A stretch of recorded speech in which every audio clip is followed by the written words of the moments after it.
আজ আমি আপনাদেরকে এই ভিডিওতে জিন ছাড়ানোর এমন কিছু কলা কৌশল পদ্ধতি শিখিয়ে দেব, যা প্রয়োগ করার সাথে সাথে ওই রোগীটার শরীর থেকে জিনটা চিৎকার মেরে পালিয়ে যেতে বাধ্য হয়ে যাবে ইনশাআল্লাহ। তবে একটা কথা আমি প্রথমেই বলে নিই, এটি কোনো সাধারণ মানুষেরা ট্রাই করতে বা পরীক্ষা করে দেখতে যাবেন না। কারণ আপনি না জেনে যদি এগুলো পরীক্ষা করতে যান, তাহলে ফলাফল কিন্তু ভয়াবহ হয়ে যেতে পারে। তাই যাদের একটু আধটু এই জিনের চিকিৎসা করার অভিজ্ঞতা রয়েছে, তিনারা করতে পারেন। আর এই ভিডিওর শেষে আপনাদেরকে বিশেষ একটা দোয়া আমি শিখিয়ে দেব। এই দোয়াটি আপনাকে পুরো জীবন, চিরজীবন আপনাকে সুরক্ষা দেবে ইনশাআল্লাহ। চলুন সেই জিন ছাড়ানোর, জিন তাড়ানোর পদ্ধতিগুলো, কৌশলগুলো একটা একটা করে আপনাদেরকে আমি শিখিয়ে দিচ্ছি। প্রথমেই আসি লক্ষণ। একটা মানুষের শরীরের ভিতরে যদি জিন ঢুকে থাকে, তার মধ্যে বেশ কতগুলো লক্ষণ কিন্তু সাথে সাথেই ফুটে উঠবে। নাম্বার 1, পায়ের বৃদ্ধ আঙ্গুল বা বৃদ্ধ আঙ্গুলের পাশে যে আঙ্গুলটা রয়েছে, এই দুইটা আঙ্গুলকে সব সময় এইভাবে কিন্তু নাড়াবে। 2, সে বারবার এইভাবে কিন্তু হাত নাড়াবে। আঞ্চলিক ভাষায় এটাকে বলা হয় আড়িমুড়ি। বারবার কিন্তু সে হাই তুলবে, আড়িমুড়ি ঝাড়বে। 3, জোরে জোরে সে নিঃশ্বাস নেবে, সাপের মতো শ শ করে কিন্তু আওয়াজ হবে। এইভাবে কিন্তু সে নিঃশ্বাস নেবে। বারবার এইভাবে কিন্তু থুতু ফেলাবে। মোটা মোটা চোখ বার করে সে তাকাবে। আচমকা তার চোখ কিন্তু লাল হয়ে যাবে, আবার অজ্ঞান হয়ে পড়েও যেতে পারে। বিকট চিৎকার চেঁচামেচি করবে, সকলকেই তুই তুই করে কথা বলবে, অকথ্য ভাষায় গালিগালাজ দেবে। এগুলো হলো একটা জিনগ্রস্ত রোগীর লক্ষণ। এই লক্ষণগুলোর মধ্য থেকে যদি কতগুলো লক্ষণ মিলে যায়, আপনি বুঝে নেবেন রোগীটা সত্যি সত্যি জিনের রোগী। এবার আসি একটু চালাকি। আপনাকে পরীক্ষা করে দেখতে হবে যে রোগীটা আহানা বাহানা করছে না তো, কোনো অভিনয় করছে না তো। এজন্যই আপনাকে একটু চালাকি করতে হবে। রোগীটাকে সামনে নিয়ে দোয়া কালাম পড়ার ভান করে আপনাকে ফু দিতে হবে, আর রোগীটাকে শুনিয়ে শুনিয়ে বলতে হবে, দেখুন আমি রোগীটাকে ফু দিলেই সে পিছন দিকে পড়ে যাবে।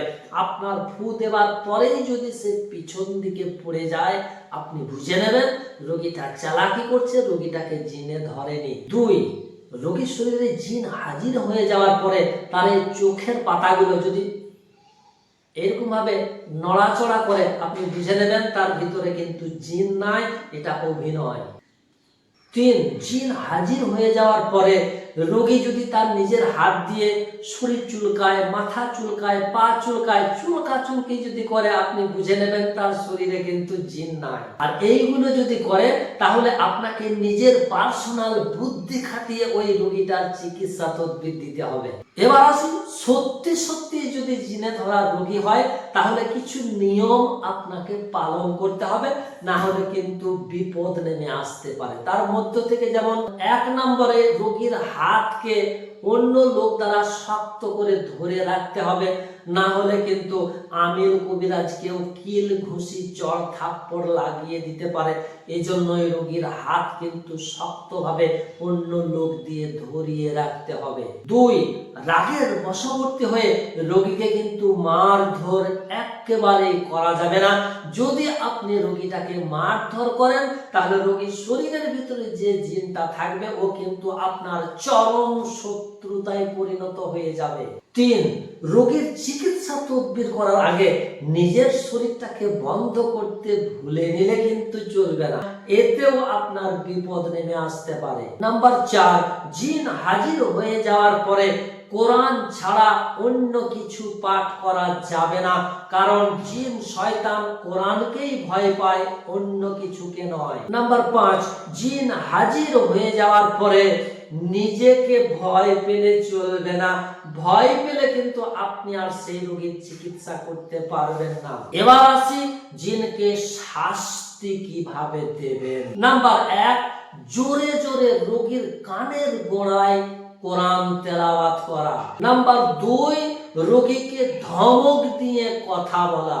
এবার আসি শরীর থেকে জিনটিকে তাড়ানোর পদ্ধতির দিকে। নাম্বার 1, সূরা জিনের তেল পড়া রোগীর কানে দিয়ে টিপে ধরা। নাম্বার 2, রোগীর কানের গোড়ায় উচ্চ আওয়াজে জোরে জোরে আজান দেওয়া।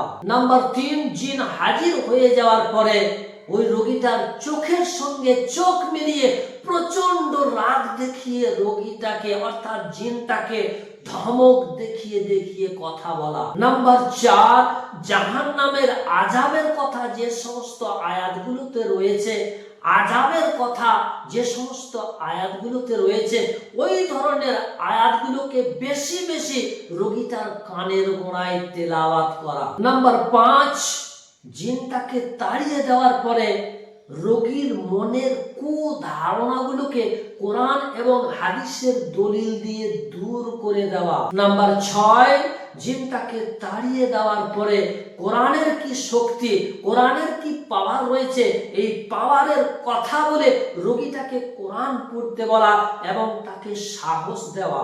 এগুলো যদি রোগী নিজে করতে থাকে তাহলে জিনতে কিন্তু আর তার কাছে আসবে না।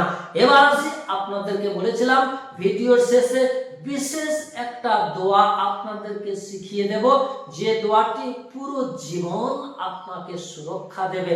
সেটা হচ্ছে সূরা আবাসা। সকাল এবং রাত্রির দিকে একবার করে আপনি সূরা আবাসা পাঠ করবেন। ভিডিওটি ভালো লাগলে অবশ্যই একটা লাইক, চ্যানেলে নতুন এসে থাকলে চ্যানেলটিকে সাবস্ক্রাইব করে রেখে দিন। এই ধরনের ভিডিও আরো আপনি দেখতে পারবেন।